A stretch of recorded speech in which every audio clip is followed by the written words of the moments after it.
Ей было тяжело. «Ты преувеличиваешь». Голос Тайлера доносился из коридора, небрежный и безразличный, словно он не вошел в дверь в 7 утра на следующий день после ее дня рождения. Ключи звенели о столик в прихожей.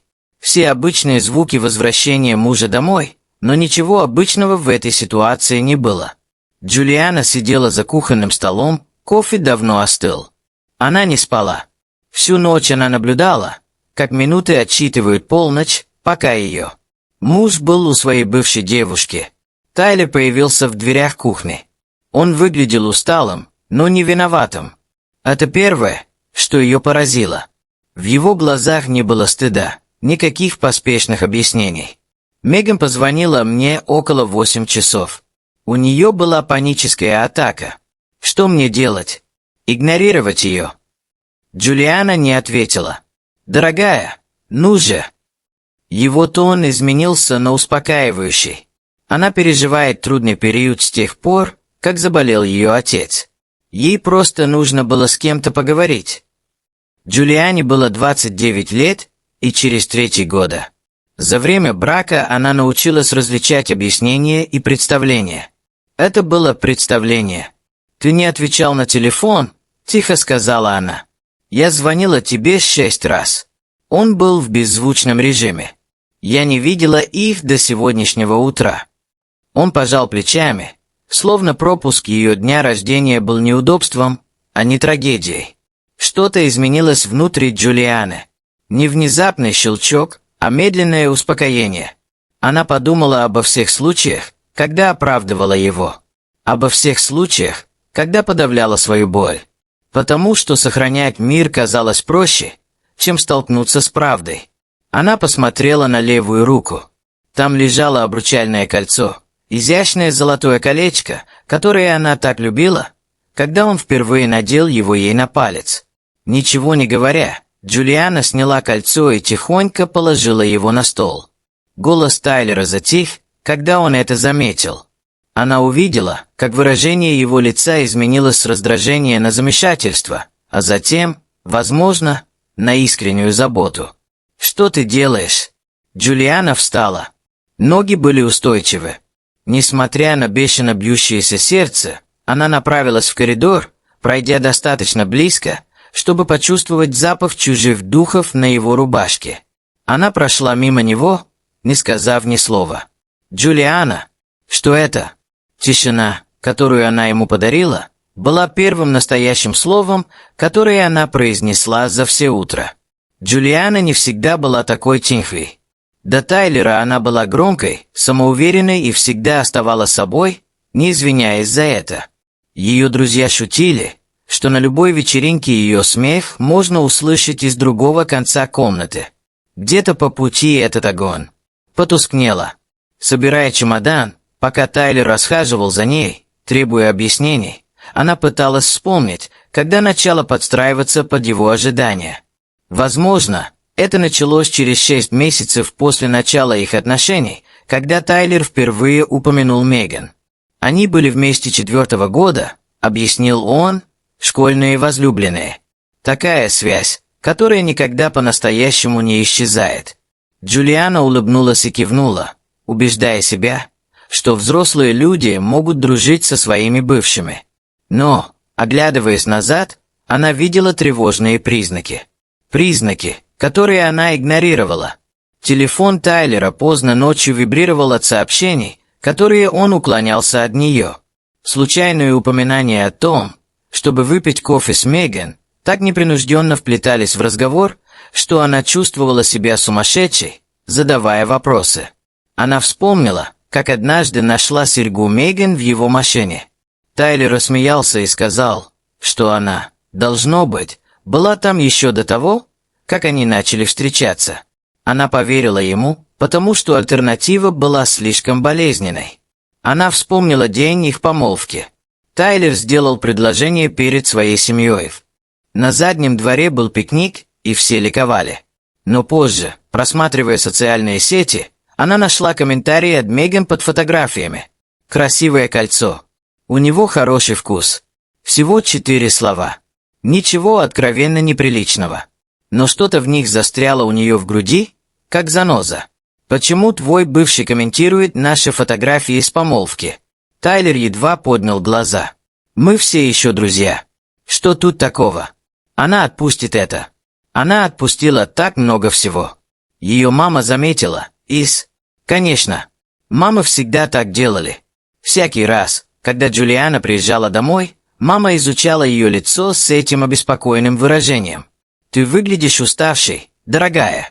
С Тайлером все в порядке». Джулиана улыбалась, лгала и говорила, что все хорошо, потому что признать правду было все равно, что признать поражение. Она выбрала Тайлера. Признать свою ошибку означало бы признать, что она потратила годы на мужчину, который никогда не был полностью ее. Чемодан был наполовину полон. Тайлер последовал за ней в ванную, все еще требуя ответов. «Поговори со мной хотя бы. Так брак не работает». Джулиана остановилась у двери и, наконец, посмотрела на него. «Ты провел мой день рождения со своей бывшей девушкой. Так брак тоже не работает». Перед уходом Джулиана сделала то, что изменило все. Она подошла к столу Тайлера, где стоял открытый ноутбук.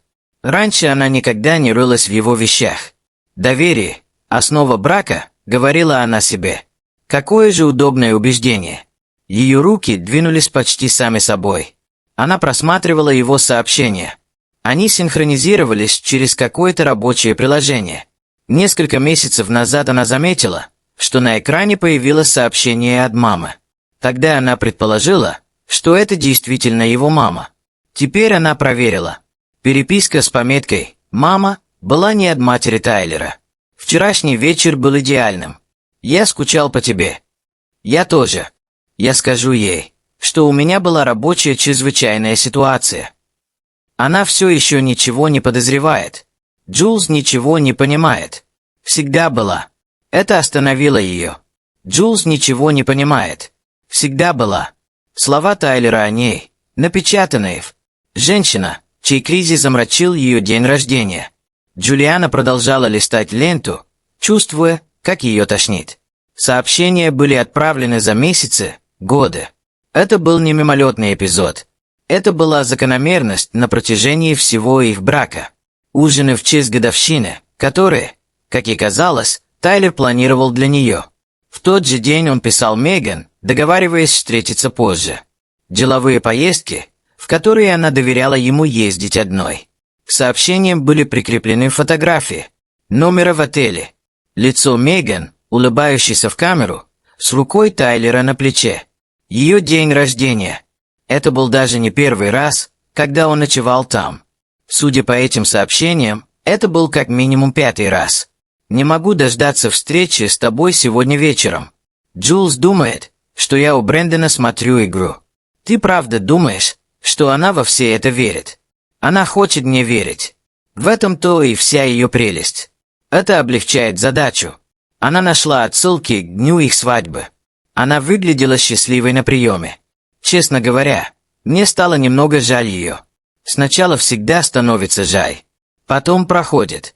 Тайлер переписывался с Меган во время их свадебный банкет. Звонок, который она прервала на парковке. Это была не работа. Это был его роман, который плавно продолжался с момента до свадьбы и до каждого дня после. Джулиана откинулась назад дрожащими руками. Все эти годы, все эти разы, когда она защищала его. Все эти моменты, когда она говорила себе, что ей повезло. Все это было представлением. Она была зрителем.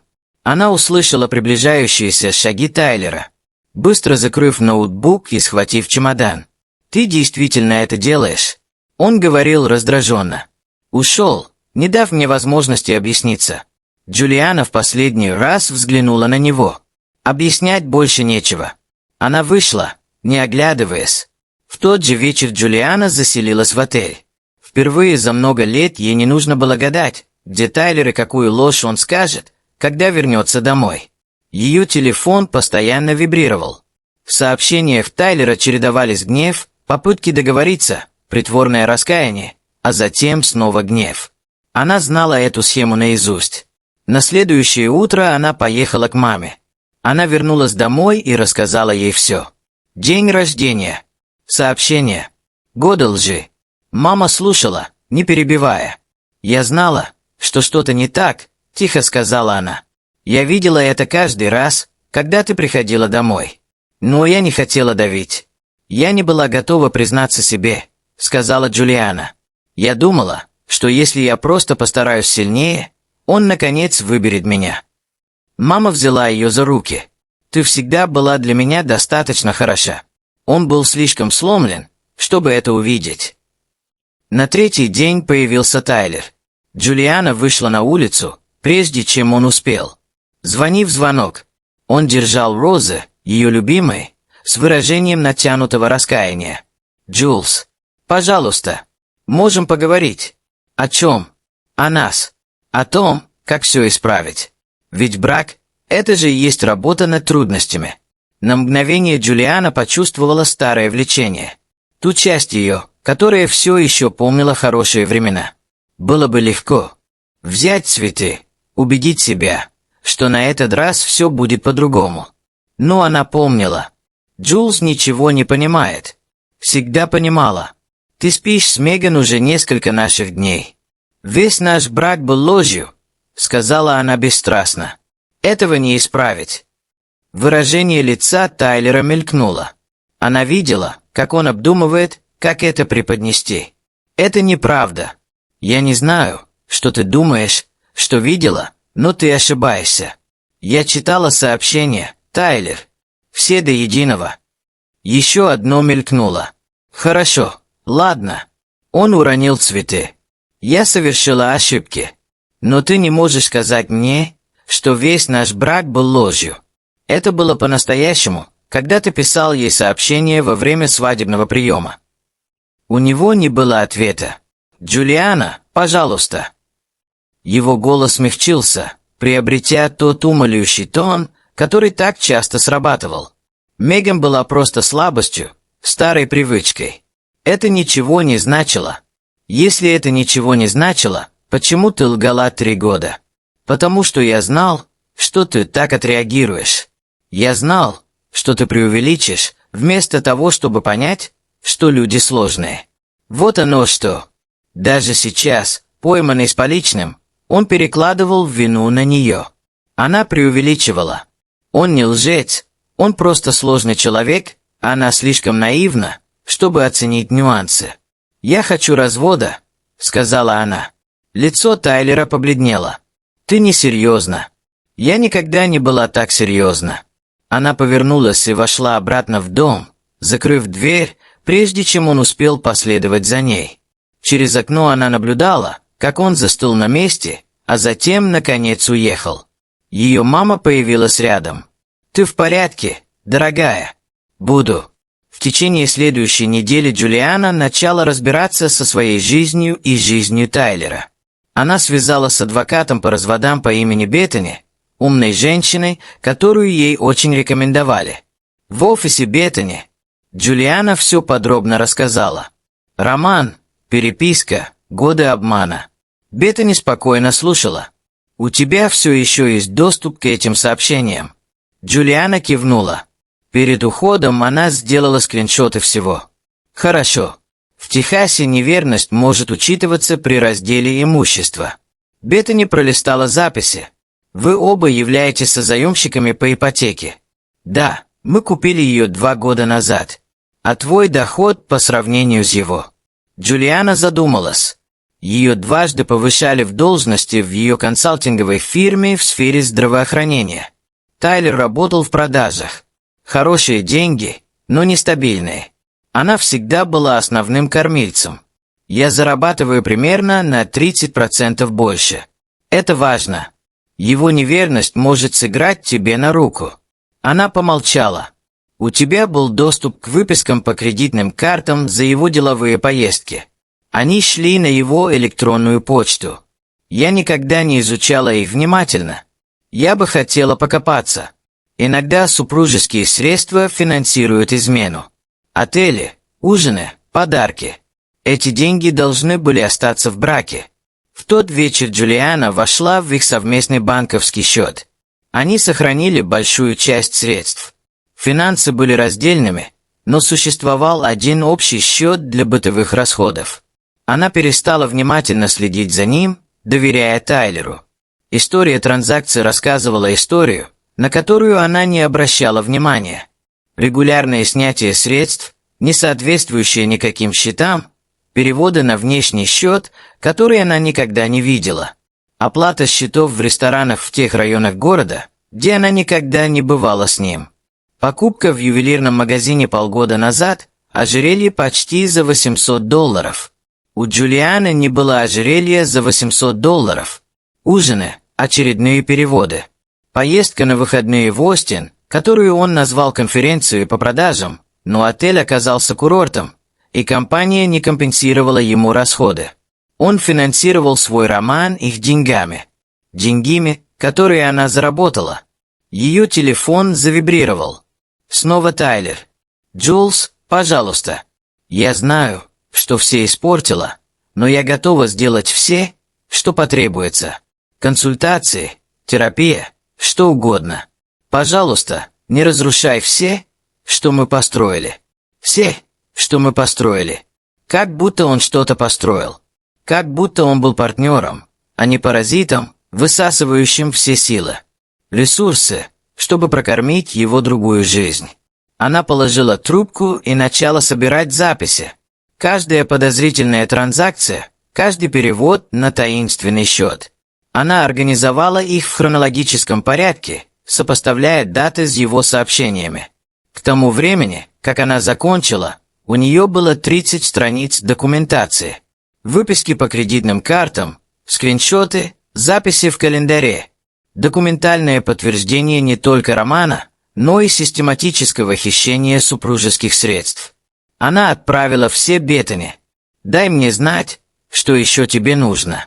Затем она села на заднем крыльце дома своей матери, наблюдая за закатом. Гнев превратился во что-то полезное, во что-то целенаправленное. Тайлер думал, что ему все сошло с рук, потому что она никогда не присматривалась достаточно внимательно. Теперь она смотрела. И то, что она увидела, будет стоить ему всего. Через 3 недели в квартиру Тайлера пришли документы о разводе. Джулиана точно знала, в какой момент он их получил, потому что ее телефон взорвался. «Ты совершаешь огромную ошибку. Ты пожалеешь об этом. Я никогда не думала, что ты будешь таким». Мстительный. Затем, 20 минут спустя, спросил: «Можно нам просто поговорить?» Джулиана не ответила. Молчание было единственным языком, которым Тайлер не мог манипулировать. Чего она не ожидала, так это контратаки. Все началось со звонков в ее семье. Мама упомянула, что Тайлер пришел, плача, умоляя о помощи, пытаясь вразумить Джулиану. Ее брат, Калеб, получил длинное сообщение, в котором Джулиана была представлена как эмоционально нестабильная. Затем Тайлер связался с ее работой. Ее начальница, Патрисия, вызвала ее в свой кабинет. «Сегодня утром мне позвонили с интересной новостью. Ваш будущий бывший хотел предупредить нас, что вы испытываете стресс, и ваши решения на работе могут быть вызваны личными проблемами». Джулиана почувствовала, как у нее вспыхнуло лицо. «Он позвал вас сюда. Он думал, что хочет помочь». Выражение лица Патрисии было нечитаемым. «Хотите рассказать мне, что происходит?» На мгновение Джулиане захотелось все преуменьшить, защитить репутацию Тайлера даже сейчас. Но она больше не собиралась его защищать. «Мой муж изменял мне на протяжении всего нашего брака. Я развожусь с ним. Он. Я восприняла это очень болезненно». Выражение лица Патрисии смягчилось. «Мне очень жаль. И, кстати, ни один телефонный звонок от мстительного супруга не повлияет на мое отношение к вашей работе». Джулиана позвонила Беттани в тот же день. «Он связывается с моей семьей и коллегами. Могу ли я что-нибудь сделать? Все задокументируйте. Если это продолжится, мы можем добавить к делу еще и преследование. Это будет выглядеть для него не лучшим образом». Именно во время этого разговора Беттани упомянула кое-что, что изменило все. Я закончила осмотр недвижимости. Записи. Всплыло кое-что интересное.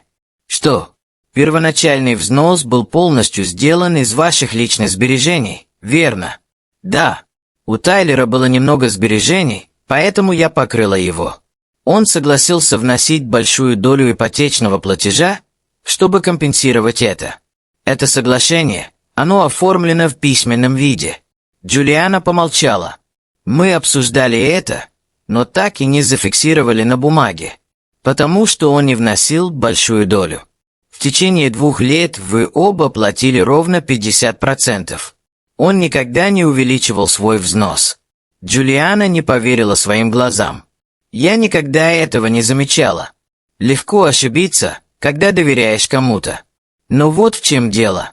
Вы внесли весь первоначальный взнос и половину ипотеки. Ваша доля в капитале значительно больше, чем его. В сочетании с доказательствами того, что он тратил семейные средства на измену, у нас есть веские основания полагать, что вы должны оставить квартиру себе и потребовать возмещения украденных средств. Впервые с начала всего этого Джулиана почувствовала надежду. Тайлер годами злоупотреблял ее доверием. Он украл ее время, покой и деньги. Но он также оставил за собой след. В ту ночь она выписала все, чего хотела от развода. Квартира, компенсация, полный разрыв отношений.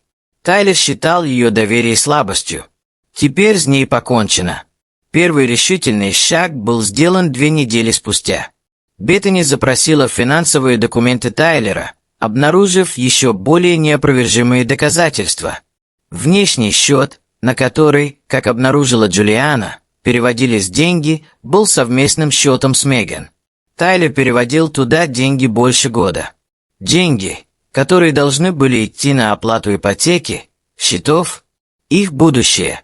Вооружившись этими доказательствами, Беттани подала ходатайство о неравном разделе имущества. Закон Техаса допускал отклонение от разделения 50/50 в случаях вины, и поведение Тайлера полностью соответствовало этому требованию. В ходатайстве утверждалось, что Джулиана должна сохранить единоличное право собственности на квартиру и получить компенсацию за присвоенные средства. Но судебные разбирательства были только началом. Тайлер на протяжении всего брака тщательно следил за своим имиджем. Для своей семьи он был преданным мужем, который относился к своей жене как королева. Для общих друзей он был веселым парнем, который всегда оплачивал счет. Никто не знал о Меган, кроме тех, кому Тайлер решил рассказать. Джулиана это изменила. Она сделала это не со злым умыслом. Она просто перестала притворяться. Когда мать Тайлера позвонила, спрашивая, почему они разводятся, Джулиана сказала ей правду. Когда общие друзья связались с ней, она объяснила, что произошло на самом деле.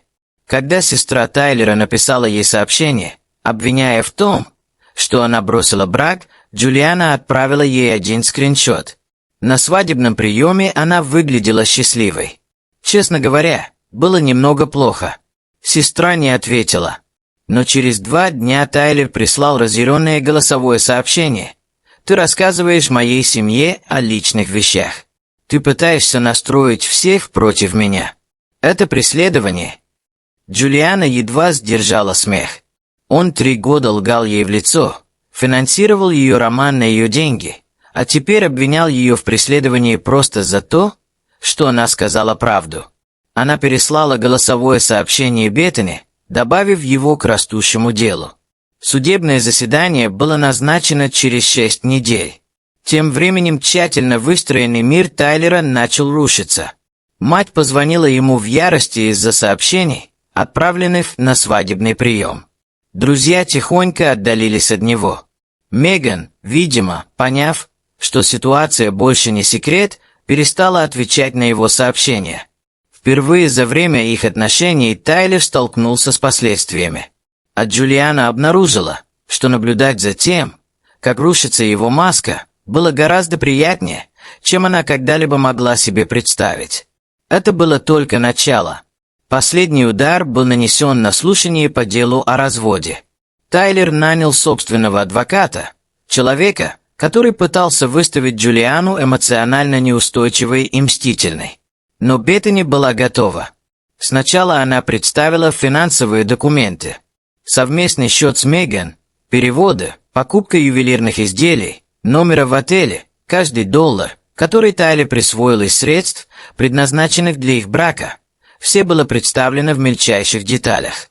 Адвокат Тайлера неоднократно возражал, но доказательства были неопровержимы. Затем Беттани представила переписку. Не все, а только самые компрометирующие. Те, где Тайлер назвал Джулиану ничего не понимающей. Те, что были в день их свадьбы. Те, что показывали, что роман не прекращался ни на мгновение.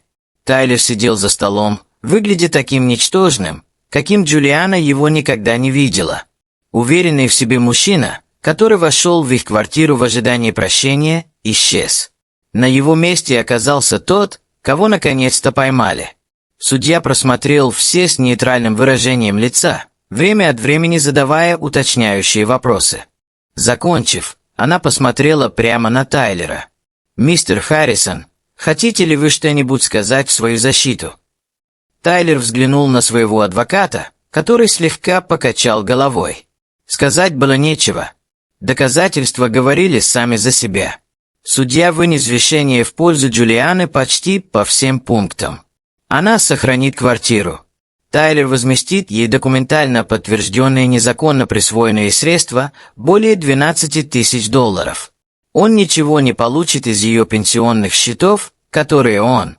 Изначально он пытался претендовать на долю. Когда они выходили из зала суда, Тайлер догнал Джулиану в коридоре. «Надеюсь, ты довольна?» — с горечью сказал он. «Ты разрушила мою жизнь». Джулиана остановилась и повернулась к нему лицом. 3 года его голос вызывал у нее тревогу, она отчаянно пыталась все уладить и сохранить мир. Теперь же он звучал устало и жалко. «Ты сам разрушил свою жизнь, Тайлер. Я просто перестала тебя покрывать». Она ушла, чувствуя его взгляд на своей спине. Позади нее она услышала, как его адвокат что-то бормочет об апелляциях, о вариантах, о дальнейших шагах. Но она знала, что все это не имеет значения. Правда вскрылась. Люди, которых он обманывал годами, теперь точно знали, кто он. А Джулиана, она наконец-то свободна. Она толкнула двери здания суда и вышла на солнечный свет. 6 месяцев спустя Джулиана стояла в своей квартире, теперь уже законной и полностью принадлежащей ей, и оглядывалась вокруг, видя, как много изменилось. Она перекрасила спальню в нежно-зеленый цвет. Зеленый – цвет, который Тайлер всегда отвергал. Она переставила мебель, повесила новые картины, заполнила пространство вещами, которые приносили ей радость, а не компромиссы. Квартира, которая когда-то казалась тюрьмой, теперь ощущалась как дом. Развод был оформлен 2 месяца назад. Тайлер выплатил присужденную судом компенсацию, хотя его адвокат жаловался на это на каждом этапе. Последнее, что она слышала, это то, что Меган рассталась с ним вскоре после слушания. Видимо, романтические отношения потеряли свою привлекательность. Когда-то это уже не было секретом. Тайлер переехал в меньшую квартиру на другом конце города. Его семья по-прежнему общалась с ним, но теперь все было по-другому. Образ золотого мальчика рухнул, и все увидели, что скрывается под ним. Джулиана не испытывала особого удовлетворения от его проблем. Она просто ничего не чувствовала. Он был чужим человеком, который когда-то делил с ней жизнь, а теперь нет. Больше всего ее удивило, сколько энергии у нее появилось теперь, когда ей больше не приходилось постоянно контролировать его настроение, его ложь, его версия реальности. Она начала терапию, чтобы пережить все, что ей пришлось пережить. Она возобновила общение с друзьями, с которыми перестала общаться во время брака. Она даже снова начала рисовать, хобби, которое забросила много лет назад, потому что Тайлер считал это пустой тратой времени. Ее мама сразу заметила перемены. «Вот ты где», — сказала она ей.